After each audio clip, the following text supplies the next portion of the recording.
Merci pour cette invitation. Effectivement, ça a été rappelé. Donc, je travaille à l'Observatoire français des drogues et des tendances addictives. Et mon quotidien, c'est de mener des enquêtes dans l'objectif de mesurer, alors je vais peut-être quand même remettre dans l'ordre, de mesurer, mais j'ai mis quantifier les usages de drogue. Alors, la question qui a été un petit peu posée lorsqu'on s'est rencontrés cet été, c'était finalement comment on fait ça. Et face à cette question, il y a plusieurs dimensions qui pouvaient être abordées. C'était de décrire dans le détail la mise en place d'une enquête, parce que ça participe pleinement, c'est un outil de mesure qu'on choisit à un moment donné pour répondre à une problématique. On dit on va faire une enquête quantitative, donc c'est en soi déjà un outil de mesure. J'aurais pu aussi regarder, et ça c'est plutôt ce que je fais en général dans mes interventions, le résultat de ces mesures, c'est-à-dire qu'est-ce que au final on a mesuré, et à travers des graphiques, des statistiques, essayer un peu de décrire ça. Alors, c'est les deux premières choses, je ne les ai pas choisies. J'en ai choisi une autre, c'est qu'à l'intérieur des enquêtes, finalement, il y a plein de petites mesures qui sont faites. Et je me suis dit, tiens, c'est vrai que nous, on se pose souvent cette question, surtout vis-à-vis de l'usage de drogue, mais qu'est-ce qu'on mesure? Et finalement, avec vous, je vais vous proposer de répondre à une question qui peut apparaître simple, qui aurait pu se résumer à comment on mesure un usager de tabac. Et finalement, alors c'est bien par rapport à la première présentation de Sylvie, finalement, alors, et l'addiction dans tout ça. Alors, à quoi je ne vais pas répondre? Je ne vais pas aborder cette question de l'addiction à travers la mesure des usages. Ça ne veut pas dire qu'on n'essaye pas de faire ça, mais ça m'aurait en fait ramené à une question beaucoup plus générale, peut-être pas spécifique, notamment à la mesure des usages, mais à la mise en place dans les enquêtes quantitatives d'échelles de mesure pour aller estimer tel ou tel problème. Et là-dessus, je pense qu'il y a au CSP des personnes bien positionnées pour en parler. Il n'y a pas une spécificité particulière à la mesure. On a, pour les drogues, on a cette même difficulté à essayer d'un moment d'estimer une addiction à travers une enquête quantitative. Donc ça, j'ai pas choisi. Donc j'ai choisi une question toute simple, en apparence, finalement, et qui est la question à laquelle je dois répondre très régulièrement pour les décideurs publics, le grand public, les journalistes, le journaliste c'est peut-être moins important, mais également aussi les chercheurs et les intervenants dans le champ des usages, c'est combien? Alors, une telle question, c'est finalement, on se dit, l'échelle de mesure, elle est simple, elle est universelle, hein, c'est un alphabet qui va de 0 à 9, et puis on donne des outils de l'addition, et avec ça, on a réglé un peu le problème. Mais je ne vous surprendrai pas en me disant qu'il reste une grosse difficulté qui traverse, alors qu'on rencontre beaucoup en sciences sociales, bien que je sois ici pour expliquer une enquête en épidémiologie, mais je développerai un peu ce point-là, c'est finalement l'objet. Il va falloir définir notre objet et dans cet objet définir un attribut, puisque c'est cet attribut qu'on va pouvoir essayer de mesurer.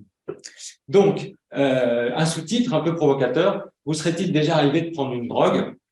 Alors ça, on peut se demander est-ce que c'est déjà une bonne question ou pas. Alors, à la fin, normalement, vous serez en mesure de répondre à cette question-là. On va juste se mettre d'accord, c'est une question un peu simple pour aller vite, hein, la substance psychoactive ou drogue, je choisirais, et de dire drogue sans trop de difficulté dans la suite de mon exposé, désigne des produits qui agissent sur le psychisme, entraînant une modification de l'état de conscience et ou du comportement.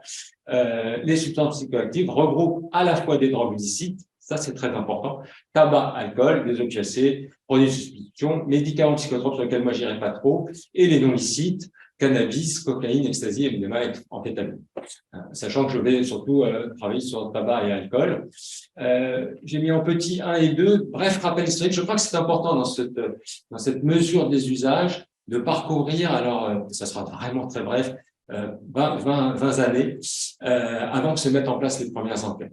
Parce qu'aujourd'hui, quand je présente les résultats, ça semble une évidence. C'était pas du tout une évidence lorsque j'ai commencé ce métier. Et donc là, je crois que ça met un peu en perspective les difficultés auxquelles on a pu être confronté. Très rapidement, parce que c'est difficile, enquête et statistique, mais c'est juste pour ne pas oublier, in de quoi je parle. Et puis, on regardera vraiment comment. Alors, comment je suis parti, il y a la loi de 70, vous savez, qui régit toujours plus ou moins l'usage, la détention et le trafic de drogue. Mais j'ai pris une mission, un rapport d'une mission sur le problème des drogues. Et il y a une conclusion de ce rapport que j'ai trouvé assez surprenante. Monique Pelletier, qui était celle qui a fait le rapport, c'était que les drogues ont un tel caractère changeant qu'il c'est impossible à cerner statistiquement. On est en 1978, là on acte que on peut pas faire de mesures statistiques de l'usage de drogue. On a quand même des sondages un sondage, alors représentatif au sens quota, je ne développe pas, avec une question, cette fameuse question: vous est-il arrivé de prendre de la drogue? J'attire votre attention sur l'aspect unique de la drogue. On ne parle pas des drogues, c'est la drogue. Alors, cette enquête, elle vaut ce qu'elle vaut. Elle ne dit rien de bien intéressant. Il n'y a qu'une seule question. Celle. Et c'est oui, non. Donc là, la mesure, elle est simple, mais la question, finalement, est peut-être plus compliquée qu'elle n'en a l'air.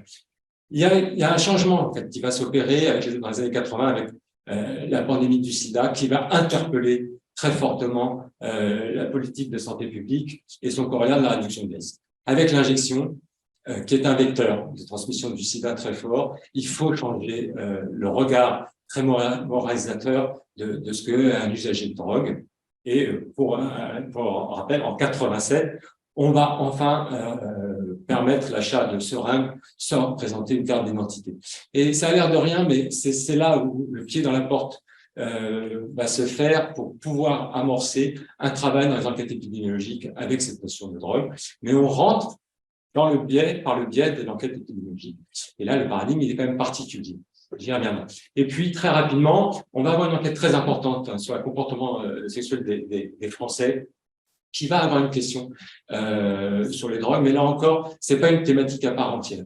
Le baromètre CFS, c'est important. Vous savez, c'est cette fameuse enquête sur la santé des Français qui est menée très régulièrement aujourd'hui par Santé publique France, va aborder un module, mais là encore, c'est pas entièrement satisfaisant. Et puis, en 93, c'est une date importante parce que elle explique vraisemblablement aussi la raison pour laquelle je suis là. C'est une enquête menée par quelqu'un que vous connaissez, ou en tout cas, vous avez entendu parler, qui est Marie Choquette, qui va mener une première enquête en population adolescente. Alors, je ne dis pas que cette enquête est un standard, mais en tous les cas, c'est vraiment un point de départ intéressant. Et surtout, il y a un tableau qui va être intéressant, c'est que c'est la première enquête qui va distinguer les produits. Il va y avoir dans cette enquête un tableau à double entrée avec d'un côté en ligne 7 produits, me semble-t-il, et en colonne des fréquences. Et là, ça y est, elle se marque la tribu finalement de ce qu'on va commencer à observer dans l'usage, c'est la fréquence de l'usage. Alors, en parallèle à tout ça, il faut bien voir que des travaux au niveau international sont menés, parce qu'on n'était pas spécialement en avance en France sur les enquêtes en population, notamment adolescente. Et il y a des travaux qui sont faits pour essayer d'un peu de normaliser ces questions d'usage. Alors, quand même, il faut savoir aujourd'hui, on était en retard, mais on a avancé. On couvre très très bien à travers nos enquêtes. Alors, j'insiste sur des sondages probabilistes, toute la période de l'adolescence et de manière très fine. Et en Europe, on est pas loin d'être exemplaire à ce niveau-là. Depuis bientôt 20 ans, on mène ça très régulièrement à travers 2 dispositifs majeurs en classe qui réunit 2 enquêtes internationales HBSC et ESCAPAD qui se mènent lors de la HBSC. Ce qui est important de savoir, c'est qu'on est sur des questionnaires auto-administrés. C'est important à noter parce que finalement, vous allez voir que la problématique de la mesure, on la renvoie au répondant. C'est lui qui va mesurer. Finalement, nous, on va pas mesurer grand-chose. On va pas mesurer une tension artérielle. C'est la personne qui va juger. Cet aspect auto-administré est très important. Elles sont anonymes. Les deux, une est en ligne aujourd'hui. Et vraisemblablement, une des dernières grandes enquêtes, encore en questionnaire papier, pour ceux qui veulent découvrir à quoi ça ressemble, il faut se dépêcher, puisque c'est quand même 40 000 questionnaires qui parcourent l'ensemble du territoire français jusqu'aux Outre-mer, pour que des adolescents cochent des petites cases de oui, de non, et de un peu, beaucoup et passionnément. J'aborde pas la question en population adulte, c'est pas que c'est pas intéressant, c'est que les problématiques sont un tout petit peu différentes, mais très proches. Alors, à quoi l'objectif premier, et ça répond à un paradigme de l'épidémiologie, c'est bien de suivre une prévalence, une diffusion, quelque part, d'une maladie, j'insiste, je fais un peu exprès d'assister, dans la population, et donc on va dénombrer et compter qui consomme, qui ne consomme pas. Et un graphique type, c'est aujourd'hui, c'est publié régulièrement par l'Observatoire, on sait qu'on a 3 millions d'usagers de cannabis dans l'année, dont 900 000 qui consomment quotidiennement. Voilà. Là, on a simplement dénombré un usage de cannabis. De quoi on parle? Qu'est-ce qu'un usage de cannabis? Alors, ça se décline. Au niveau européen aujourd'hui, ça c'est un vrai enjeu de la mesure qui permet une comparaison européenne et internationale. Et puis, un des éléments aussi importants, c'est ce barométrique, une mesure suffisamment stable pour qu'elle puisse se comparer dans le temps. Et c'est là où on voit ces évolutions de cette épidémie qui se propage ou pas dans la population française. Donc voilà, je n'insiste pas. Qu'est-ce qui va se passer très rapidement là aussi? C'est qu'on a donc un objet complexe. Et c'est une problématique qu'on rencontre beaucoup en sciences sociales lorsqu'on veut faire de la quantification, c'est qu'il va falloir définir cet objet, que ce soit la violence, que ce soit la pauvreté. Il nous faut définir cet objet, qui a un consensus pour cette définition, pour qu'elle soit utile, cette définition, au moins aux gens à qui s'adressent les résultats. Et puis à partir de là, on définit un attribut. Alors, ce qu'on va faire dans les usages de drogue, donc tout ça, c'est beaucoup de travaux qui ont été faits au niveau international. Et donc nous, quand on a mis en place ces enquêtes, on s'est appuyé sur ces consensus, sur la façon d'interroger les ventes. Mais on va rester très descriptif. Et une chose qui va être particulière, c'est qu'on va nommer des fréquences et c'est a posteriori éventuellement qu'on définira des indicateurs, ces fameux indicateurs que tout le monde attend de savoir est-ce qu'il y a addiction ou est-ce qu'il n'y a pas addiction. Et je dis là, je pourrais m'arrêter là. Vous avez l'outil de mesure. Combien de fois avez-vous consommé du tabac, de l'alcool, du cannabis? Donc là, on est bien. On différencie bien les produits, ça c'était important, il a fallu 20 ans pour qu'on accepte à un moment ou à un autre de passer de la drogue à, il y a le tabac, c'est le rapport Rock qui à un moment a dit il faut arrêter avec le licite et l'illicite, il y a des substances psychoactives, c'est lui qui a introduit et proposé d'introduire ce terme dans le champ. Et donc vous avez ces fréquences de 0 fois à 40 fois ou plus. Et puis, vous avez ensuite un calendrier qui est proposé, c'est au cours de votre vie, au cours des 12 derniers mois, au cours des 30 derniers jours. Donc, on retrouve de manière un peu différenciée ce fameux tableau mis en place en 93, si ce n'est que là, c'est produit par produit et on a une fréquence et qui est un peu doublée en quelque sorte, puisque c'est une fréquence dans des calendriers différents. Donc voilà, ça, je veux dire, c'est la base pour compter. Et cette question, qu'est-ce qu'elle fait? Elle fait, vous voyez bien que moi, je ne fais rien d'autre que d'additionner des oui et des non, puisque c'est à la personne. Et ça peut c'est vraiment un point important, mais qui n'est pas obligatoirement spécifique aux usages, mais qui est particulièrement sensible ici, c'est que c'est le répondant qui doit faire cet effort dans ma vie. Combien de fois j'ai fumé une cigarette? Dans l'année, combien de fois j'ai bu? Dans l'année, combien de fois? Ou dans le mois, combien de fois j'ai fumé du cannabis? Cet exercice-là, il est reporté sur le répondant et puis il va. Donc ça, quand même, c'est quelque chose qu'il faut bien garder en tête. Au moment où on donne des résultats, qui dit, ben voilà, il y a tant de millions de consommateurs de cannabis. C'est plutôt des gens qui ont dit, moi, j'ai consommé X fois dans le mois, donc donc l'indicateur défini a posteriori, c'est que tu es régulier, donc il y a tant d'usagers réguliers. Alors, ça nous fait des indicateurs. L'expérimentation, l'usage dans l'année, l'usage dans le mois, l'usage régulier, l'usage quotidien. C'est un standard. Si un jour vous devez travailler sur nos bases, vous ne pourrez pas toucher à ces indicateurs-là. Leur définition est extrêmement importante pour assurer une stabilité, une comparaison, que ce soit entre pays dans le temps et entre enquêtes. Pour ceux qui reconnaissent un peu, il y a derrière, là, vous retrouvez en fait la géographie internationale sur l'usage simple, l'abus, le nocif et la dépendance. Derrière ça, il y a le DSM-4. Bon, maintenant, c'est le DSM-5 qui est plutôt dans une échelle continue entre le rien et l'addiction. Mais on retrouve bien derrière ces usages l'expérimentation, l'usage en année qui serait un usage fameux festif qui ne veut rien dire, mais qu'on entend absolument partout. Et puis après, peut-être l'abus, peut-être le nocif et peut-être la dépendance. Lorsque vous fumez quotidiennement du cannabis, la question de la dépendance doit se poser, à mon sens. Donc, voilà le cadre en général. Donc maintenant, concrètement, ça se traduit par quoi? Ça se traduit en 2014 par une question. Au cours de votre vie, avez-vous déjà fumé du tabac, au moins une cigarette? Ça, c'est une question qui n'est pas difficile ni pour le répondant ni pour nous, parce que la cigarette, c'est un produit manufacturé, on sait de quoi on parle. Je pense qu'à un certain âge, il n'y a aucun doute sur qu'est-ce qu'une cigarette de tabac. L'unité, elle est standard. Donc, à partir du moment où la personne a dit j'ai fumé une cigarette, c'est fumé deux. Nous, on veut même compter le nombre de cigarettes, en fait, ce qu'on fait indirectement. Donc ça, c'est pas mal. Mais qu'est-ce qui va se passer? C'est que les politiques de dénormalisation du tabac font qu'aujourd'hui, il va y avoir un transfert de la cigarette aux cigarettes à rouler. Là, déjà, on n'est plus dans du manufacturé.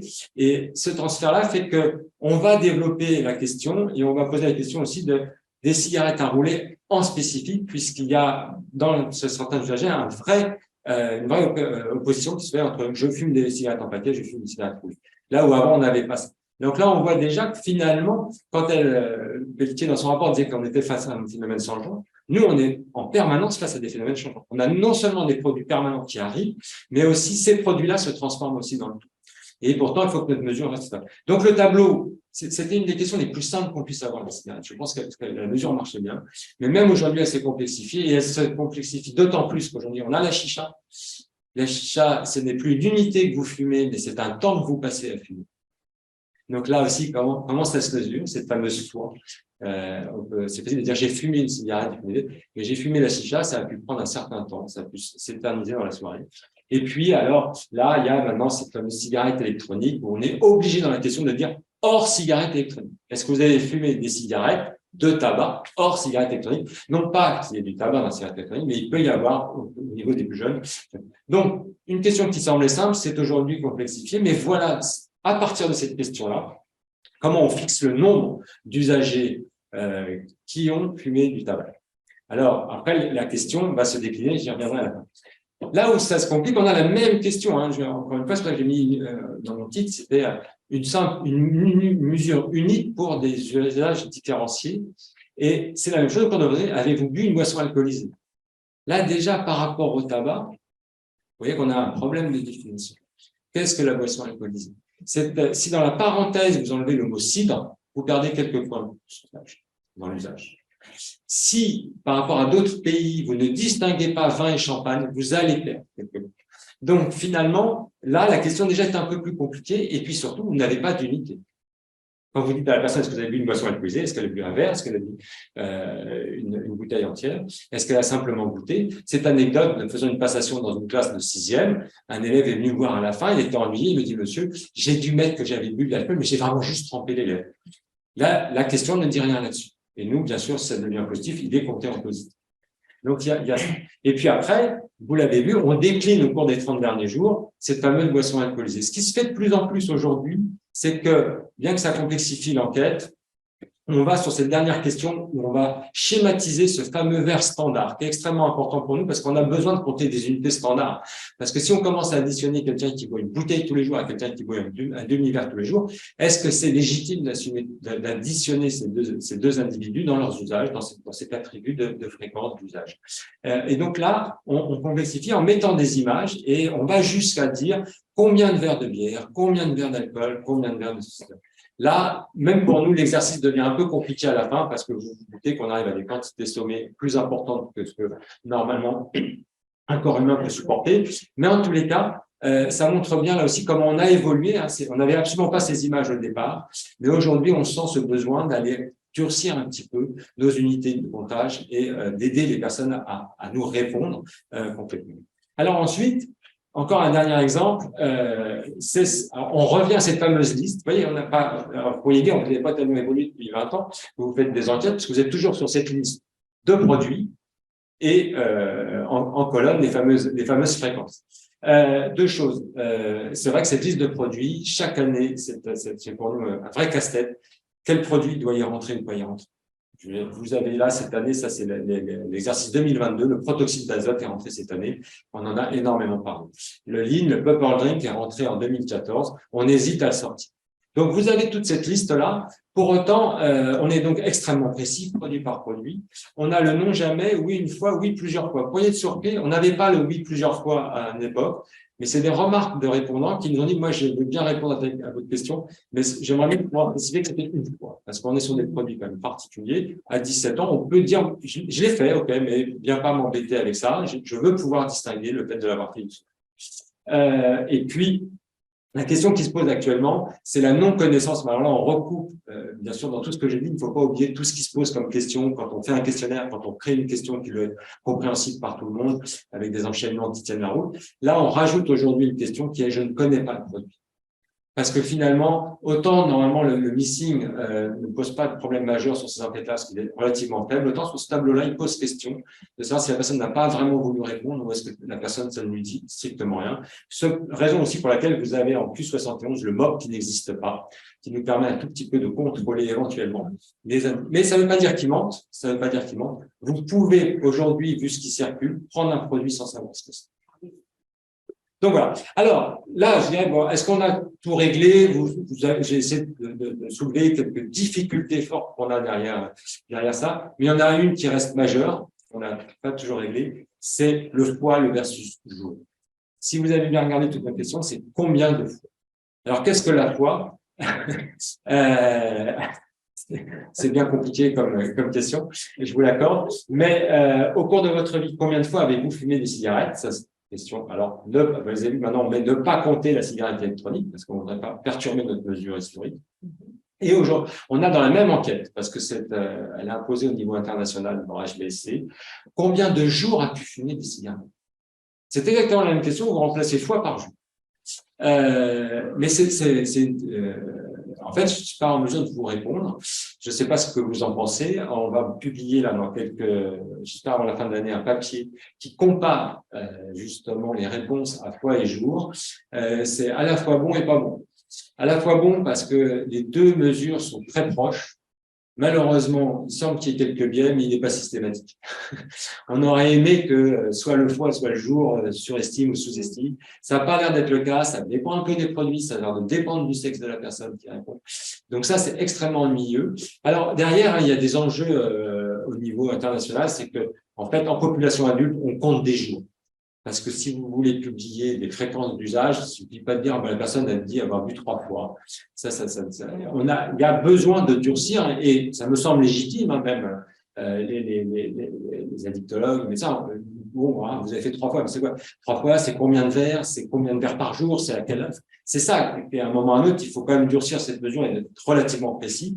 Donc, ça semble assez légitime d'aller sur le jour. Maintenant, je ne sais pas, moi, sur un comportement qui n'est pas quotidien, je vous rassure, à part le tabac, qu'on rencontre encore en usage quotidien chez les adolescents, même si c'est très forte baisse aujourd'hui. Il y a très peu d'usage quotidien d'alcool, très peu d'usage quotidien des autres produits en population adolescente, et même l'usage quotidien de cocaïne en population adulte est extrêmement rare. Donc, la notion de jour est peut-être pas bien adaptée. Pour autant, sur l'alcool, elle est, à mon sens, elle vient surtout de là, je crois, très, très légitime. Donc voilà, je voulais terminer là-dessus pour dire qu'au final, après 20 ans, on a encore cette question du choix qu'on avait interrogée en 2010. Les répondants avaient montré que beaucoup comptaient aussi en jours, les jours où ils avaient bu, les adolescents. Donc finalement, le fond, une analogie très proche entre fois et jour. Mais je ne peux pas vous dire demain si on va généraliser le jour ou le foie. Je crains qu'on garde encore quelque temps les deux, en fonction des contraintes pour les enquêtes. Donc voilà un petit peu, très brièvement, un peu cette histoire, à la fois cette histoire et comment on en arrive aujourd'hui à compter très précisément, mais d'une certaine manière, les usagers de drogue, quelle qu'elle soit, licite ou illicite. Je vous remercie.